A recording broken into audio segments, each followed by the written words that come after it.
Good afternoon everyone. So for today's video po is magsasagot po ako ng laboratory exercise ng Management Accounting 2. So first we have 7 problems here and the number 1 is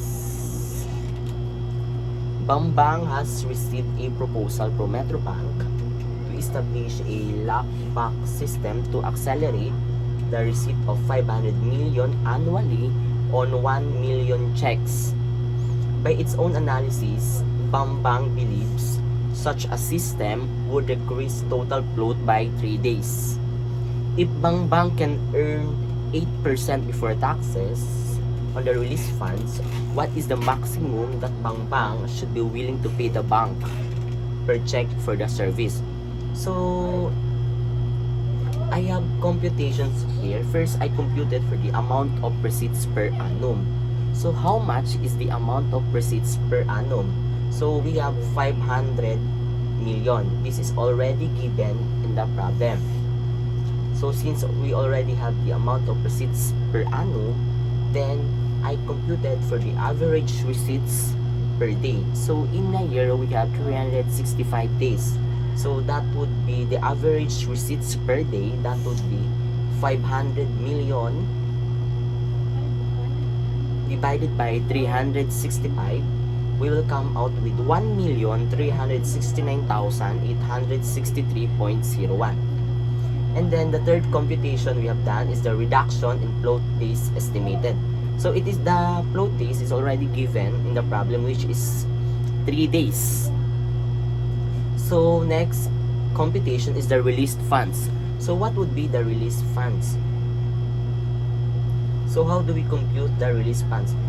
So by computing the released funds, we are going to get the average receipts per day multiplied by the float days estimated based on the given. So the average receipts per day, as I've said before, is 1,369,863.01 multiplied by the total floats, which is 3 days, and we will arrive with 4,109,589.03. So we already got the released funds. And now we are going to compute for the return associated with released fund.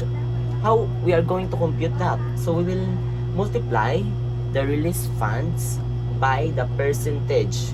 So based on the problem, we have 8% before taxes. So that would be 4,109,589 times 0.08, and we will arrive with 328,767.12. So that is our return associated with the released funds. And now, what is being asked? If Bambang can earn 8% before taxes on the released funds, what is the maximum that Bambang should be willing to pay the bank per check for the service? So, the maximum amount that can be paid per check is 300. That can be computed through division of return associated with the released fund divided by 1 million checks, and we will arrive at 0.32876,712, or we are going to round it up by 0.33 approximately. So the final answer is 0.33 approximately. And now let's go to question number 2. First, we have Doroteo is a distributor of infant apparel. The company expects to receive 100,000 checks during the coming year, totaling 18 million. BPI has offered to install a lockbox system at a charge of 0.20 per processed check. If Doroteo is able to earn 5% before tax on additional funds, what is the minimum amount of total float days that must be saved to make the system worthwhile? So first, we are going to compute for the amount of checks receipts anticipated, and that would be 100,000 amounting to 18 million. It's already given in the problem, which is the company expects to receive 100,000 checks during the coming year with a totaling 18 million. So the amount of checks receipt anticipated is 100,000, amounting to 18 million. So how much is the amount of charge? So that would be 20 pesos per process check. So the return anticipated is 5% before tax on additional funds. It is already given in the problem also. So the question is, what is the minimum amount of total float days that must be saved to make the system worthwhile? So total float days, so I put X, it represent the number of float days. Ito po yung kukunin natin, number of float days. So I computed that as 20, this is the per process check, equals to 18 million, the amount of checks receipt anticipated, multiplied by the return anticipated, which is 5%, times the number of float days, which is our X, divided by 365, close parenthesis, overall divided by 365, and we will arrive with 20.2664, or approximately 20. So it is already equal, 20 is equal to 20.2664 or 20. So meaning to say the number of float days is equal to 20. And now let's go to number 3. V2 Cruise expects to have 5 million in credit sales during the coming year. In spite of national distributing system, all remittances are sent to the head office. A proposed system can eliminate 3 days of float, releasing funds which when invested will earn 7%.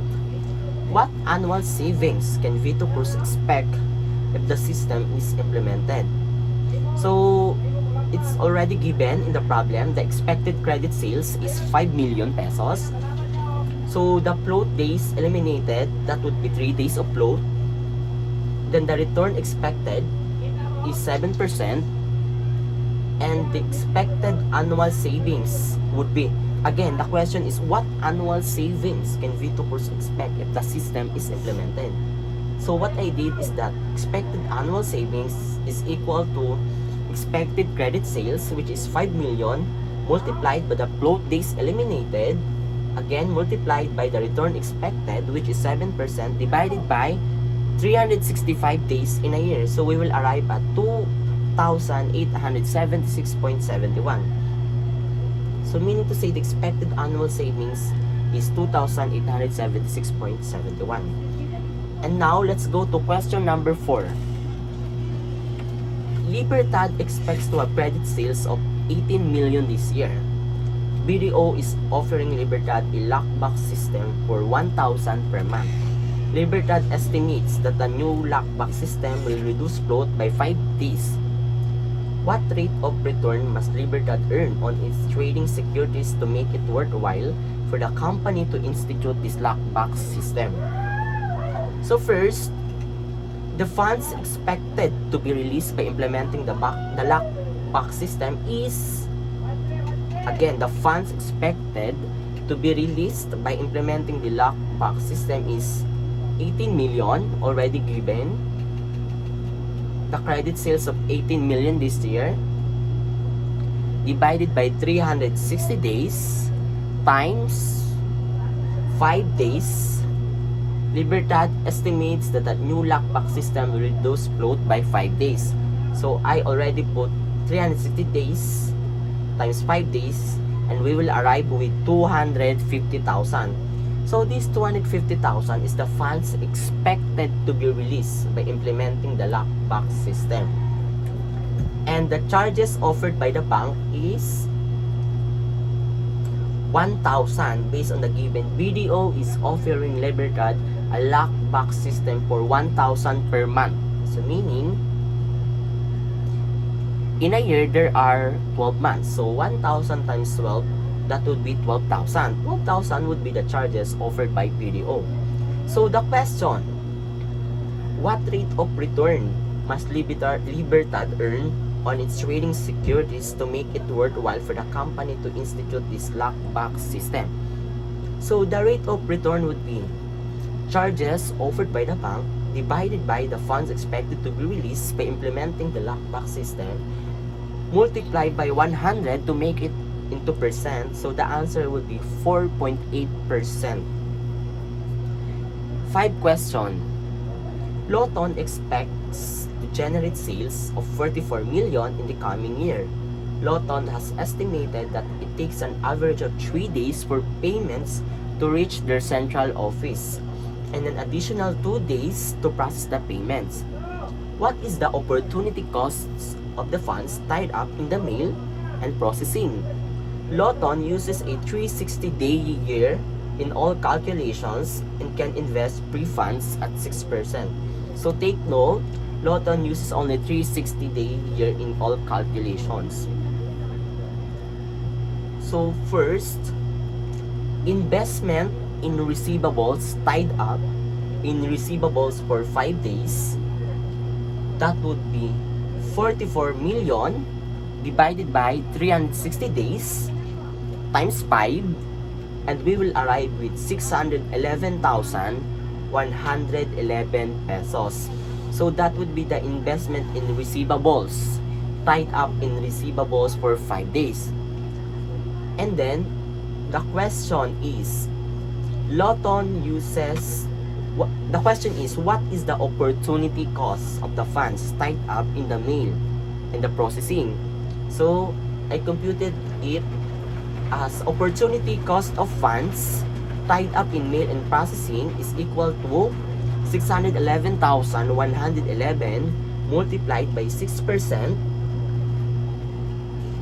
equals to 36,666.66 or 36,667 to be rounded up.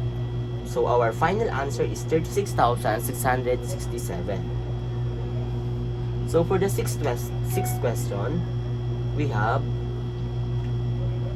Hilmer Company has material that has 7 pesos per meter carrying cost per year.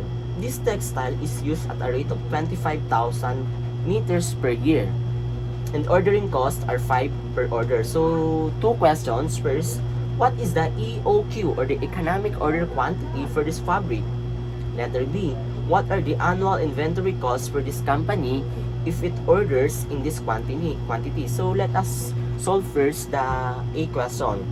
EOQ or the economic order quantity is equal to 2 times the annual demand times the order cost divided by the annual inventory carrying costs raised to the power of 1/2. That would be 2 times our annual demand is 25,000, which is already given, multiplied by 5, close parenthesis, divided by 7, and raised to the power of 1/2, and we will arrive at 188.98 meters. So our answer for A, what is the economic order quantity for this fabric, is 188.98 meters. So for letter B, what are the annual inventory costs for this company if it orders in this quantity? So I computed it as annual inventory cost. The formula I've used is the annual inventory cost is equal to inventory ordering cost plus inventory carrying cost. That would be 25,000 divided by 188.98 multiplied by 5, and we will arrive at 661.45. The second one, 188.98 divided by 2 times 7, that would be 661.43. So we are going to add 661.45 pesos plus 661.43 pesos, and we will arrive at final answer of 1,322.88. So our annual inventory cost would be 1,322.88. So for the last question, number 7, there are weaknesses associated with several assumptions of economic order quantity model employed by Santolan. What are these weaknesses? So first, we have the assumption of a constant usage rate. The assumption of a constant usage rate would not apply in the case of seasonal or cyclical industries. Second, the assumption of instantaneous replenishment of stocks is impractical. Number 3, therefore, a buffer stock needs to be maintained. If the ordering cost is reduced to zero, then the EOQ model doesn't work. If the carrying cost is reduced to zero, the EOQ model is useless. So that would be all for my assignment in Management Accounting 2 laboratory exercise. Thank you.